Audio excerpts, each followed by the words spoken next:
Assalamualaikum warahmatullahi wabarakatuh. Apa kabar teman-teman semuanya?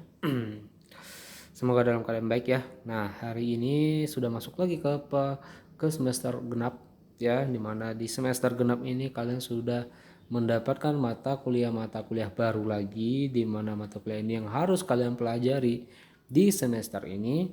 Salah satunya yaitu adalah algoritma dan struktur data, teman-teman ya. Nah, algoritma struktur data, apa bedanya? Ini adalah lanjutan dari algoritma pemrograman di semester ganjil kemarin gitu ya. Nah, kalau kemarin kalian menggunakan bahasa pemrograman bahasa C ya, bisa jadi kalian menyinggung bahasa C++, maka di mata kuliah ini saya ingin mengajarkan kalian menggunakan bahasa pemrograman Python ya. Kenapa Python, Pak? Nanti ada alasannya, teman-teman ya. Nah, sebelumnya kenapa kemarin saya berikan absensi saja, kemudian slide kontrak kuliah, karena minggu kemarin itu belum efektif melakukan perkuliahan, teman-teman ya. Karena masih banyak yang masih belum membayar UKT. Kemudian juga minggu kemarin juga Karawang dilanda banjir ya, jadi kayaknya tidak efektif untuk dilakukan perkuliahan, teman-teman. Sehingga saya berikan saja kalian absensi ya. Nah, saya akan menjelaskan kembali ya, saya ulas kembali lah ya, saya ulas kembali slide yang saya berikan kemarin ke kalian. Oke. Siapa saya? Nah, bagi kelas-kelas yang sudah belajar dengan saya semester kemarin, maka kalian udah tahu siapa saya ya. Bagi kelas yang belum belajar dengan saya, belum pernah ketemu saya, maka kalian lihat saja, ini saya nih ya. Nah, gambar ini nih saya ya. Nah, ini kontak persen saya. Kalian bisa lihat di sini saja nanti. Oke. Nah, kemudian kita akan membahas tentang algoritma struktur data. Apa aja nanti yang saya butuhkan dan harus wajib kalian penuhi, gitu ya. Yang pertama, tugas. Ya. Jika ada tugas maka silakan dikerjakan. Tujuannya untuk apa? Agar untuk menambah nilai kalian. Yang kedua, di mata kuliah ini pasti ada praktikum. Ya. Sudah dipastikan mata kuliah ini adalah mata kuliah praktikum. Nah, poinnya itu aja. Oke. Nah, kemudian akan ada project. Yang nggak tahu ya apakah nanti akan berupa project atau seperti UAS, seperti UTS dan UAS seperti biasa. Karena biasanya UTS dan UAS itu biasanya saya buat seperti ujiannya ujian praktikum, dan itu yang menjadi UTS dan UAS. Nah, gitu ya. Kita lihat saja seperti apa nanti. Oke. Nah, kemudian apa yang kalian harapkan dari mata kuliah ini? Yang pertama pasti adalah nilai. Nah, udah pasti ya. Nggak usah monal lah, pasti nilai yang kalian minta dulu nih dari sini. Kemudian bisa menerapkan algoritma. Ya, kemudian bisa menguasai, setidaknya tahu bahasa pemrograman Python ini seperti apa. Kemudian bisa mengenal library yang digunakan oleh Python ini. Nanti kita coba seperti apa. Oke. Nah, lanjut lagi, tata tertib nih ya, sebenarnya tata tertib ini lebih cenderung digunakan pada saat kita kuliah tatap muka ya teman-teman. Tetapi karena ini masih belum dan masih belum bisa dilaksanakan tatap muka, sehingga ya sudah kita menyesuaikan saja. Apabila yang pertama penting ya, yang pertama itu adalah etika dan sikap tetap poin number one ya bagi saya gitu ya. Karena etika itu yang paling penting buat saya ya. Nah, yang kedua, berpakaian rapi apabila kita nanti live gitu ya, Zoom meeting atau Google Meet. Tapi akan jarang ya. Dari kelas sebelumnya ya kalian tahu lah, kelas sebelumnya bisa kalian tanya, ya pasti kan jarang menggunakan eh, metode seperti perkuliahan live seperti ini. Maksimal ketidakhadiran kalian 4 kali teman-teman ya. Jadi silakan ambil absen sesuai dengan arahan yang sudah saya informasikan sebelumnya. Nah, kita akan masuk ke tahapan informasi. Perkuliahan kita menggunakan Google Classroom, teman-teman. Ya, apapun bentuk informasi, materi, tugas dan segala macamnya dan absensi pun juga itu semuanya akan ada di Classroom. Oke. Nah, kemudian perkuliahan yang live-nya kita, virtualnya kita, yaitu kita akan melakukannya itu apabila itu penting. Kondisinya penting baru kita classroom. Kenapa saya baru kita Zoom atau Google Meet ya? Kenapa saya tidak menggunakan ini? Ya, sebenarnya poinnya di sini aja. Kalian hitung aja Zoom, Google Meet, kita lakukan dalam waktu sejam, itu udah ngabisin kuota 1 giga teman-teman. Ya kurang lebih lah. Ya 1 giga. Kalikan aja mata kuliah kalian itu dalam seminggu berapa? Misal 8. Kalilah 8, udah 8 giga. Seminggu, ya enggak? Kali sebulan udah berapa? Nah, udah tahu kan ya, udah berapa? Nah, andai kan nanti misalnya ada ke bantuan lagi dari Kemendikbuddikti atau dari Unsika, ya mending dapat kuota lagi ya kan. Nah, tapi sekarang kan udah nggak ada aja nih kabar-kabarnya ya. Nah, ngabisin paket kita gitu ya. Ya, jadi akan lebih efektif kalau kita menggunakan Classroom. Kalau kelas-kelas sebelumnya mungkin udah paham kayak mana metode pembelajaran secara online dengan saya gitu ya. Akan mempermudah sih sebenarnya. Ya, sebenarnya saya ingin mencari yang lebih mudah aja gitu ya, lebih simple, yang lebih mudah gitu ya. Saya nggak mau yang ribet-ribet gitu. Seperti itu. Nah, sistem penilaian ini sama konsepnya ya. Dimana praktikumnya juga 20% di saya gitu ya. Maka dari segini, maka pastikanlah nilai kalian ini minimal B- lah ya. Jangan berharap ke bawah lagi ya. B- ke atas ya, seperti itu. Ya ini sama lah ya, semua orang seperti itu. Setiap dosen pasti itu yang diarahkannya. Mata kuliah ini mempelajari struktur dasar dari algoritma bahasa pemrograman Python. Dimana nanti di sini teman-teman kalian akan diajari ya ini nih, number, string ya. Dan ini akan menjadi silabusnya kita teman-teman sampai ke pertemuan 16. Kita lihat. Ya, ini adalah silabusnya kita ya. Yang pertama kontrak kuliah dulu ya. Kemudian ada pengantar bahasa pemrograman Python ini seperti apa sih agar kalian kenal gitu ya. Kemudian kita akan mencobakan beberapa materi-materi yang bisa kita gunakan di bahasa pemrograman Python seperti number, string, list, input, output gitu ya.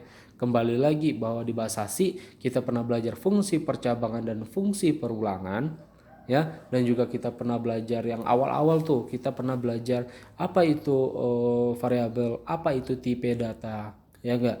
Nah, apa itu operator. Nah, di sini juga dipakai itu teman-teman ya, dipakai. Nggak ada bahasa pemrograman nggak menggunakan itu ya. Nah, fungsi-fungsi kita gunakan juga, fungsi percabangan, fungsi if, fungsi perulangan masih kita gunakan, bahkan masih digunakan semua di bahasa pemrograman termasuk bahasa pemrograman Python nanti. Nah, kemudian tampilannya bagaimana, nanti tampilan ini berbentuk GUI dia gitu ya. GUI bisa nggak bisa, dan bagaimana nanti kita bisa menggunakan library yang bisa kita gunakan di bahasa pemrograman Python gitu. Nah, inilah nanti yang akan kita lakukan teman-teman ya. Lihat keterangannya bahwa di sini semuanya praktikum aja semua, dan project nanti terakhir pas untuk pengambilan UASnya. Ya, karena mata kuliah ini adalah mata kuliah praktikum, sehingga semuanya adalah praktikum sebenarnya gitu ya, nggak ada teori kita. Nah, berhubung kita membahas praktikum, bagaimana sih praktikumnya kita? Nah, sebelumnya saya sudah sampaikan bahwa untuk mata kuliah praktikum karena belum diizinkan untuk mentatap muka, ya mata kuliah praktikum masih online juga ya. Nah, sehingga untuk praktikum ini kita menggunakan laptop masing-masing teman-teman ya, laptop masing-masing gitu. Pastikanlah kalian punya laptop gitu ya. Kalau nggak punya yaudah pinjam punya kakaknya ya, punya saudaranya, punya orang tuanya, pinjam ya. Nah, kemudian ya nanti praktikum kita melalui laptop kalian masing-masing saja. Itu nanti akan saya berikan modulnya, saya berikan nanti apa yang harus kalian buat.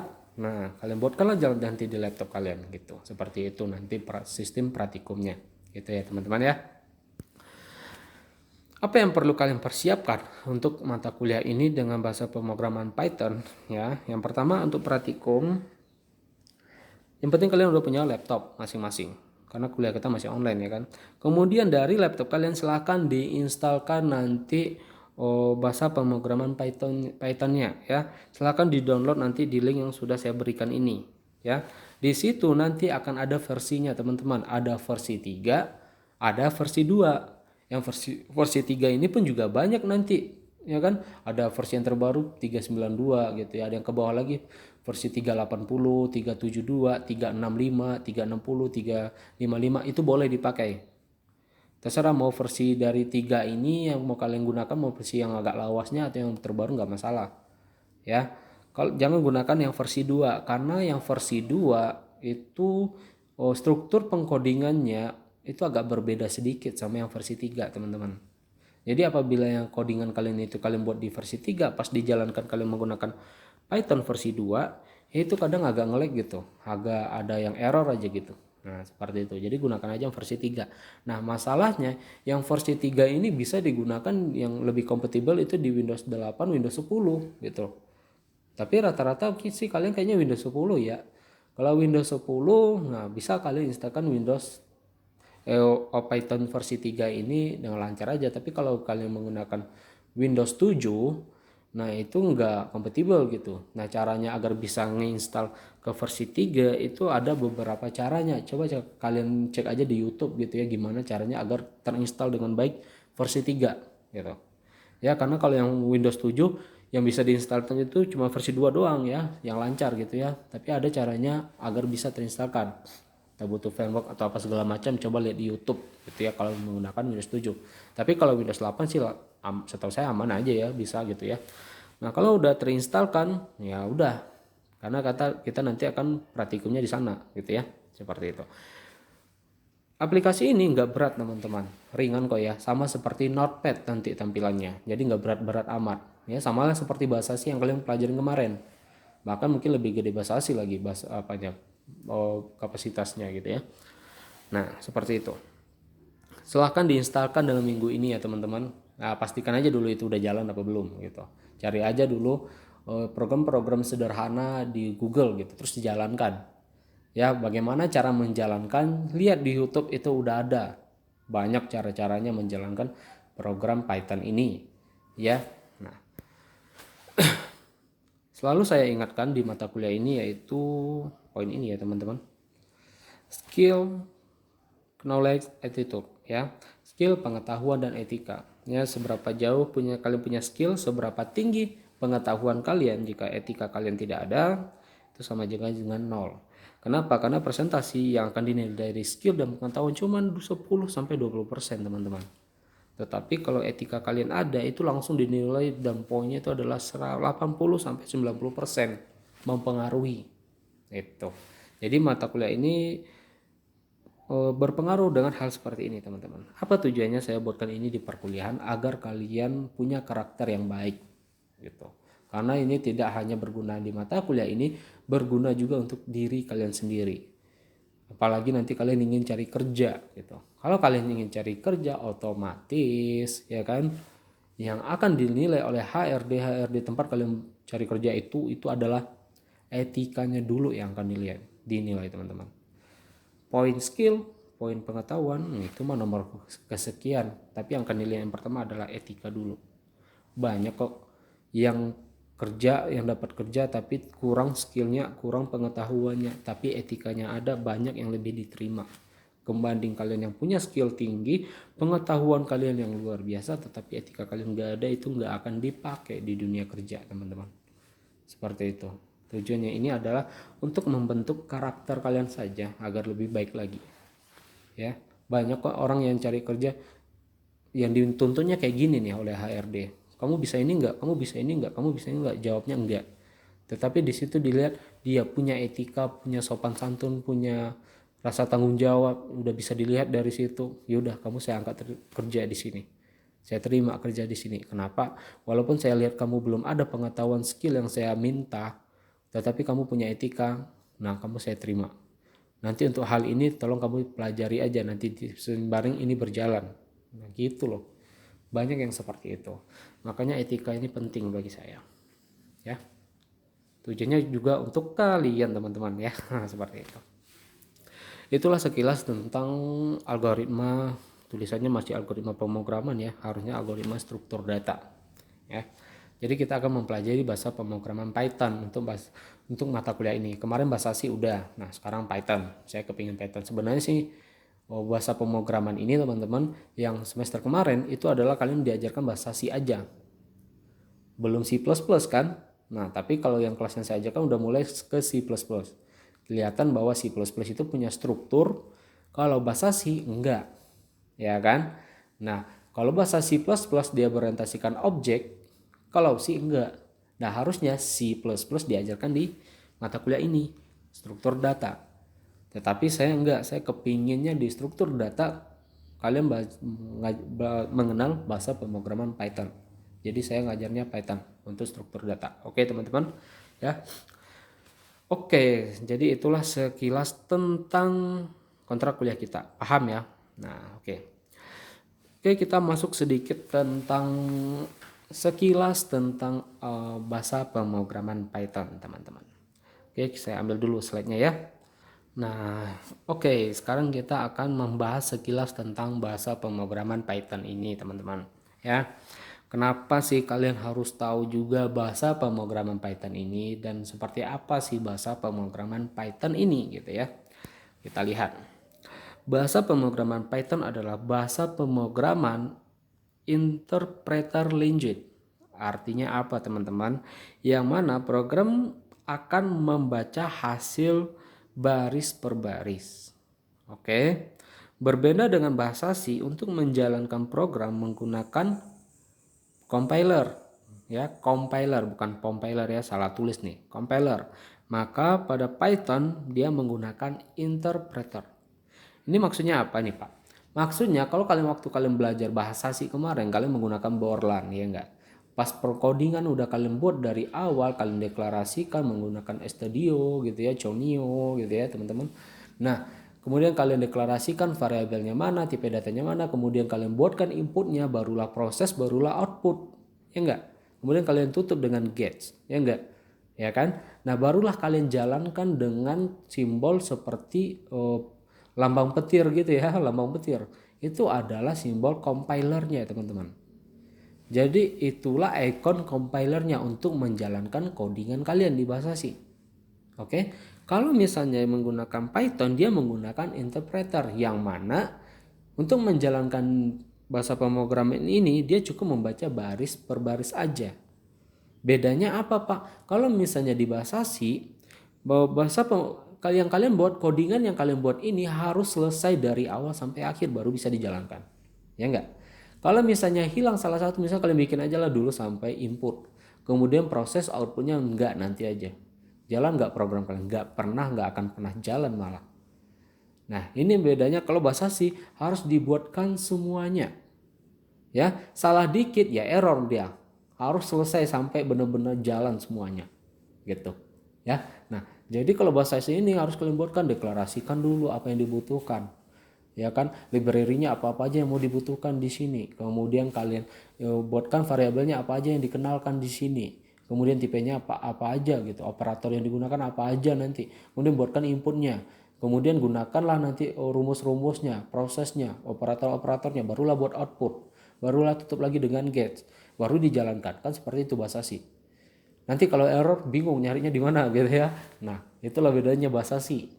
Tapi seperti itulah algoritmanya. Memang sistemnya seperti itu, teman-teman. Kalian deklarasikan dulu, kalian kenalkan dulu modul-modul atau library-nya, kemudian kalian buatkan variabelnya, apa aja tipe datanya, baru input, baru proses, baru output, baru tutup lagi. Nah, beda kalau bahasa C dia udah dibuat secara dinamis, interpreter. Jadi program ini kalian buatkan sebaris dua baris aja dia tetap jalan, teman-teman. Apa yang diproses dia jalan gitu loh. Menggunakan interpreter gitu. Jadi nggak harus programnya selesai harus dari awal sampai akhir, berbeda. Kalau bahasa C seperti itu, kalau Python enggak. Nah, itulah hebatnya dia. Yang hebatnya lagi bahasa Python ini adalah bahasa yang sudah mendekati bahasa manusia, teman-teman. Kalian udah ngerasain ya bahasa pemrograman C kemarin. Kan ribetnya nauzubillah juga lumayan gitu ya. Kita harus benar-benar kita yang memahami bahasa pemrograman C agar jalan program kalian. Tetapi kalau di bahasa Python itu teknologinya atau cara membuat Python ini udah seperti bahasa pemrograman bahasa manusia gitu. Udah lebih enak gitu. Nah, gitu ya. Nah, kemudian basic dari Python ini adalah dari bahasa C. Nah, jadi walaupun bahasa C itu sulit dikerjakan, codingannya itu rumit gitu ya, tapi hati-hati. Lahirnya Python ini dari bahasa C, teman-teman. Lahirnya Java juga dari bahasa C. Ya, jadi bahasa C ini adalah buyutnya sebenarnya gitu ya. Jadi nggak akan bisa kita meninggalkan bahasa C ini walaupun codingannya itu agak rumit. Tapi ketahuilah dari rumit itulah kita paham ternyata algoritma dan pemrograman itu strukturnya seperti ini. Nah, seperti itu ya. Nah, Python dibuat dari bahasa C, lahirnya dari bahasa C. Mulai dibuat pada tahun 1985, ya udah lama juga ya, bahkan saya belum lahir ini ya. Nah, jadi interpreter Python itu adalah dari bahasa C. Dan kenapa tidak di-upgrade ke bahasa C++? Nah, ini bedanya. Sulit mengembangkan Python ini menjadi bahasa C++. Anggap aja lah C++ itu adalah Python, ya kan sulit. Sehingga dilahirkanlah bahasa pemrograman baru yaitu Python yang dari mana asal muasalnya dari bahasa C. Nah, seperti itu. Seperti itu teman-teman. Siapa sih yang merancang bahasa pemrograman Python ini adalah Guido van Gussum. Ya, sehingga Python sangat mudah digunakan dibandingkan dengan bahasa C atau C++. Sangat mudah digunakan. Java itu teman-teman itu dibuat dari bahasa C loh. Ya, Java itu kan bahasa pemrograman berorientasikan objek. Yang mana fokusnya itu dia itu adalah ke kalau NetBeans ya. Kalau NetBeans itu fokusnya ke software berbasis desktop. Nah, itu bahasa asalnya itu dari bahasa C, teman-teman. Gitu ya, seperti itu kira-kira. Nah, jadi asal muasalnya itu seperti ini nih ilustrasinya. Mana ini dia ya? Oke. Mana nih dia? Oh, nggak tampil di sini teman-teman ya. Nah, ini. Asalnya ini adalah Python. Dijalankan dengan interpreter Linguist ya. Kemudian dari mana dia lahir? Akhirnya dari bahasa C ya. Nah, seperti ini. Kemudian siapa yang menciptakan, tahun berapa dia diciptakan? 1985. Oleh siapa? Oleh orang ini nih teman-teman, Guido van Gussum. Jadi inilah seorang programmer ahli yang menciptakan bahasa pemrograman Python gitu ya. Lihat aja tuh tampilannya ya. Nah, inilah programmernya, inilah pencetusnya. Nah, ini dia orangnya.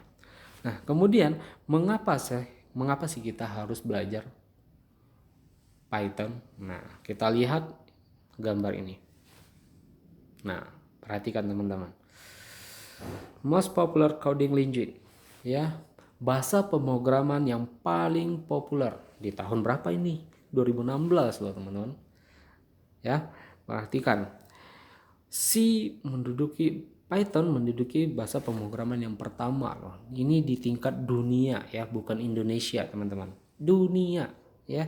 Jadi dunia ilmu komputer untuk bahasa pemrograman sekarang lebih cenderung menggunakan bahasa pemrograman Python sekarang.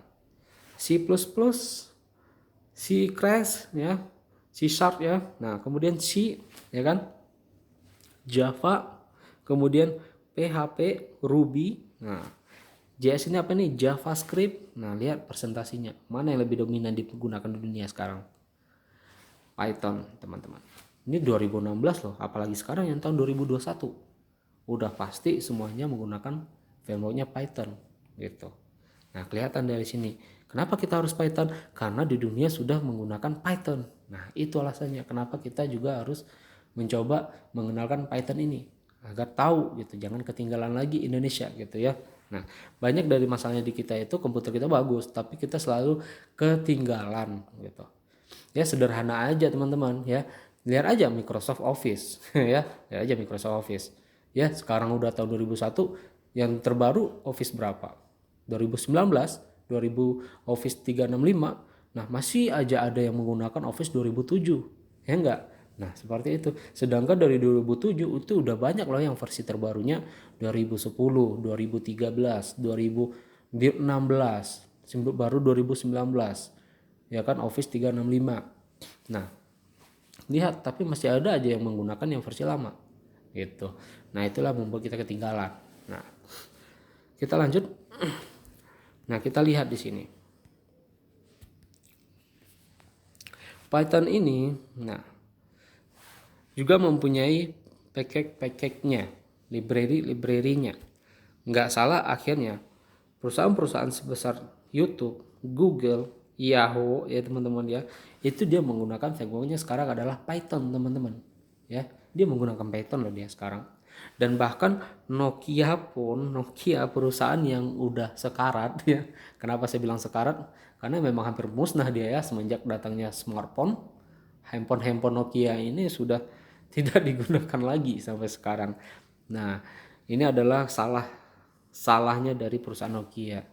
Ya, kenapa? Karena dia adalah perusahaan raksasa di bidang teknologi seluler, tetapi nggak ngeh dengan adanya teknologi terbaru, yaitu adanya Android. Sehingga berlomba-lombalah perusahaan-perusahaan handphone lainnya seperti Samsung. Samsung dulu bahkan dilirik sebelah mata semenjak adanya handphone Nokia. Kenapa? Dikira hampir Cina lah ya, mudah rusak lah gitu. Ternyata siapa yang lebih ngeh dengan adanya teknologi terbaru? Samsung yang lebih ngeh. Akhirnya Samsung lah yang melejit dengan HP Androidnya. Dan Nokia ini masih stay aja dengan tampilan Nokianya gitu ya. Akhirnya semakin perkembangan semakin jauh, semakin pesat, akhirnya tertinggal lah Nokia dengan produk-produk smartphone ini. Ya, itulah membuat akhirnya tumbang ya, teknologi seluler Nokia ini tumbang akhirnya. Dan sekarang ya udah terlambat. Sekarang walaupun Nokia udah membuat smartphone-nya juga, tapi kan udah nggak terlalu dilirik lagi. Kenapa? Karena udah ada yang raksasanya sekarang, yaitu Samsung. Ya, siapa lawan beratnya? iPhone, ya kan? Belum lagi ditambah dengan smartphone kalian yang kalian gunakan sekarang, ya kan? Entah Xiaomi, ya kan, sebangsa Cina gitu ya. Xiaomi, Oppo, Vivo, Realme gitu ya. Nah, HP-HP merak ya teman-teman, ya nggak apa-apa kita gunakan ya nggak. Yang penting kan murah ya nggak, ya seperti itu. Inilah yang membuat Nokia tinggal. Nah, tapi perhatikan Nokia sekarang dia udah menggunakan frameworknya itu Python loh, jangan salah-salah. Nah, bisa jadi dia naik lagi nanti ya nggak. Nah, YouTube itu udah menggunakan, YouTube yang kalian tonton selama ini itu frameworknya udah menggunakan Python ya. Google udah menggunakan Python, bahkan Instagram yang kalian punya pun itu frameworknya juga udah menggunakan Python bahasa pemrogramannya. Nah ya, seperti Django Pyramid, Flash ini kan digunakan adalah untuk framework membuat website dari bahasa pemrograman Python. Jadi Python ini tidak serta-merta bisa untuk satu bentuk aja teman-teman. Kita tahu bahwa bahasa C ya udah dia tampilannya seperti itu aja. Kalau Java seperti NetBeans ya udah tampilannya untuk membuat software berbasis desktop. Kalau misalnya PHP ya udah softwarenya adalah hasil akhirnya adalah berbentuk website. Ya kan, kalau Android ya berbentuk Android. Berbeda kalau misalnya Python dia bisa untuk semuanya ya. Jadi satu bahasa pemrograman ini bisa digunakan untuk membuat software berbasis desktop, bisa dibuat untuk menggunakan berbasis website, bisa digunakan untuk membuat berbasis Android ya, bahkan bisa digunakan untuk mengolah data bahasa pemrograman Python. Akhirnya inilah cenderung kenapa sekarang di dunia menggunakan Python, karena menggunakan bahasa pemrograman satu aja tapi bisa semuanya gitu loh teman-teman. Nah ini lihat nih, inilah kenapa orang cenderung menggunakan Python sekarang gitu ya. Bahkan kalau misalnya kita ketemu nih, kalau misalnya ada apa namanya ya, seperti rapat kerja kemudian dan kita mengundang narasumber misalnya para dosen ini ya, kadang dari UI, dari IPB misalnya ya kan, itu selalu mereka di dunia ilmu komputer selalu membahas Python juga nih mereka sekarang. UI, IPB, Python juga ujung-ujungnya. Kenapa? Karena dia yang lebih mudah digunakan sekarang. Kenapa? Karena dia udah bisa menggunakan kemana aja. Jadi cukup menguasai bahasa pemrograman satu doang, bisa kemana aja. Cukup kita memanfaatkan library yang dipunyanya. Nah gitu. Seperti Django itu ada untuk website. Ada nanti Pygame, berarti nanti untuk bikin game. Nah, hati-hati, Python juga bisa bikin game. Nah seperti itu teman-teman ya. Itulah mengapa kita harus tahu tentang bahasa pemrograman yang satu ini yang lagi booming-boomingnya ya. Nah seperti itu. Nah kita lihat presentasi yang digunakan oleh di dalam dunia komputer yang masih tinggi itu, ini data di tahun 2016 ya, nggak tahu 2021. masih MySQL. Kemudian Java, kemudian JavaScript, C Sharp ya, kemudian Python, C++, PHP, iOS dan Ruby. Oke. Kenapa SQL yang tinggi? Hati-hati. SQL ini adalah bahasa pemrograman untuk database. Apapun software yang kalian buat, maupun dia berbasis Android, mau dia seperti game atau dia seperti website maupun desktop, pasti dia harus menyimpan data.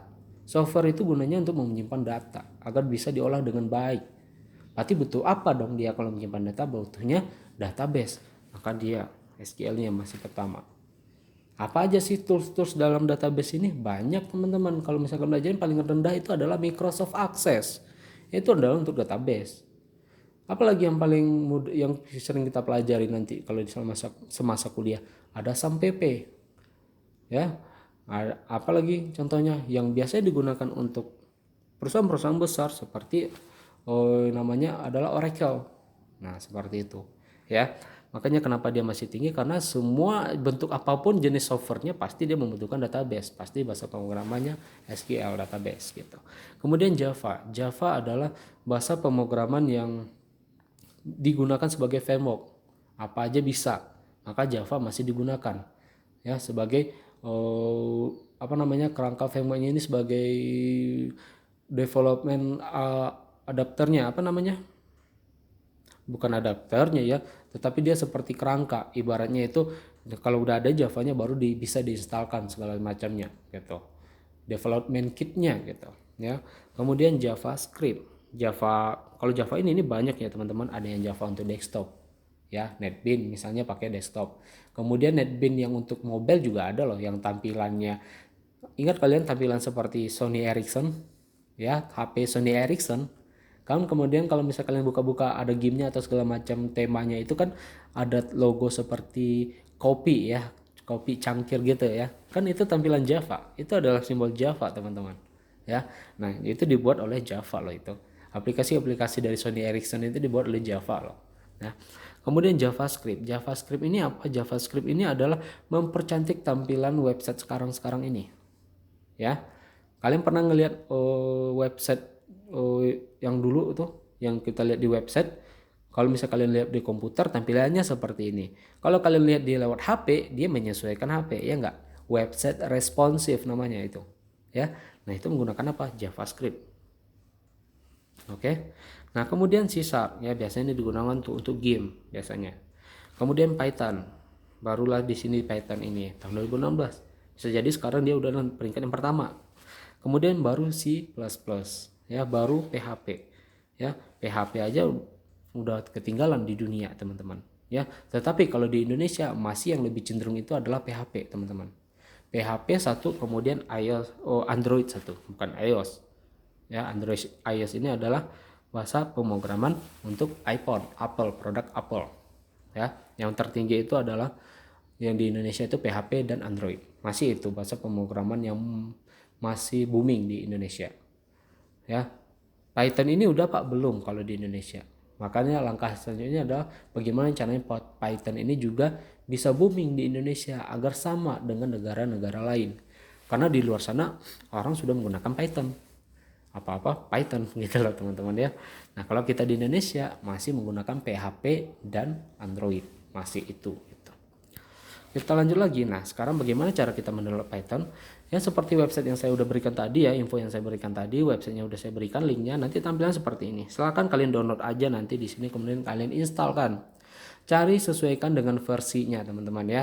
Kalau Windows kalian versinya bitnya 32 ya 32. Kalau misalnya 64 ya 64. Tapi pada umumnya biasanya kalau Windows 8, Windows 10 ini biasanya bitnya udah 64 sih biasanya ya.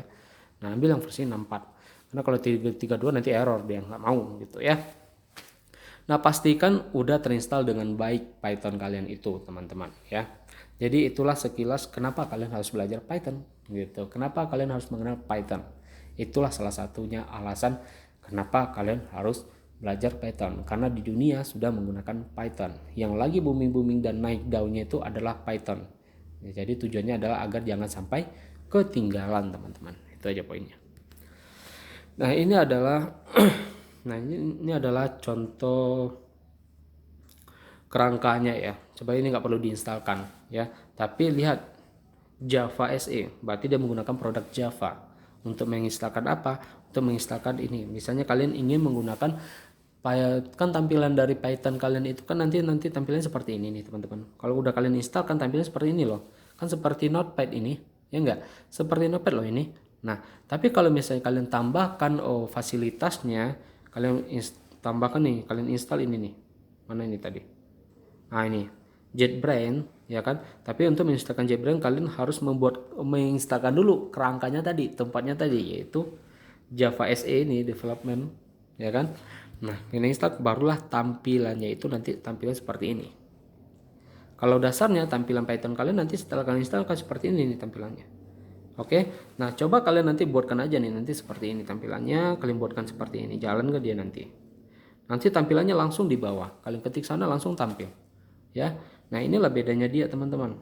Nah ini, perhatikan yang ini nih ya, nih, ya. Misalnya kalau di bahasa C kalian ingin menekan 3, otomatis kalian harus membuatkan variabelnya dulu untuk menekankan 3 ya kan. Misalnya nama variabelnya nilai. Kemudian tipe datanya apa? Kalau misalnya angka otomatis tipe datanya apa? Pasti integer, nggak mungkin string, ya nggak? Harus kalian deklarasikan dulu baru kalian bisa inputkan angka 3. Nah, kalau misalnya di Python beda teman-teman. Nggak perlu kalian deklarasikan lagi. Nah, inilah hebatnya Python ini. Dia udah ngerti Python ini. Kalau kalian tekan angka 3, oh ini berarti tipe datanya ini jatuhnya dia adalah integer. Ya udah, hasilnya langsung keluar loh di sampingnya, di bawahnya. Kalian tekan 3, tampil dia 3 di bawah. Coba kalian tekan di bahasa C tekan 3, otomatis error ya enggak. Nah, seperti itu bedanya dia dengan bahasa C. Kemudian kalian tekan nih 3 ditambah 3. Nah, ini Python udah ngerti. Nggak perlu kalian deklarasikan lagi variabelnya. Ini 3 apa, tipe datanya, kemudian operatornya apa, dia udah ngerti. Dia langsung hasilnya langsung keluar 6. Kemudian 3 dikurang 3, dia udah ngerti. Oh, ini adalah numerik, langsung dikeluarkan hasilnya 0. Nah, jadi nggak perlu kita deklarasikan lagi. Nah, seperti itulah hebatnya Python ini teman-teman. Beda dengan bahasa C. Inilah kenapa lahirnya Python dari bahasa C. Karena begitu sulitnya bahasa C waktu itu, maka dibuatkanlah bahasa pemrograman yang lebih memudahkan kita dan lebih mengenal dengan mendekati dengan bahasa manusia. Nah, seperti itu kira-kira. Jadi itu ya teman-teman, tugasnya itu nanti adalah yang ini. Install ini tadi ya. Install bahasa pemrograman Python. Pastikan ini sudah terinstall dengan rapi. Kalau bisa dijalankan. Cari contoh program di internet, dijalankan. Kalau udah jalan udah oke berarti. Oke teman-teman, nggak ada masalah di sini ya. Baik, hari ini itu dulu lah ya. Perkenalan kita tentang kontrak kuliah, kemudian sekilas tentang bahasa pemrograman Python ya. Besok kita akan masuk materi baru lagi tentang Python ini gitu ya teman-teman. Baik, kalau misalnya ada yang kurang jelas silahkan ditanyakan di kolom komentar gitu ya. Baik, saya tutup. Assalamualaikum warahmatullahi wabarakatuh.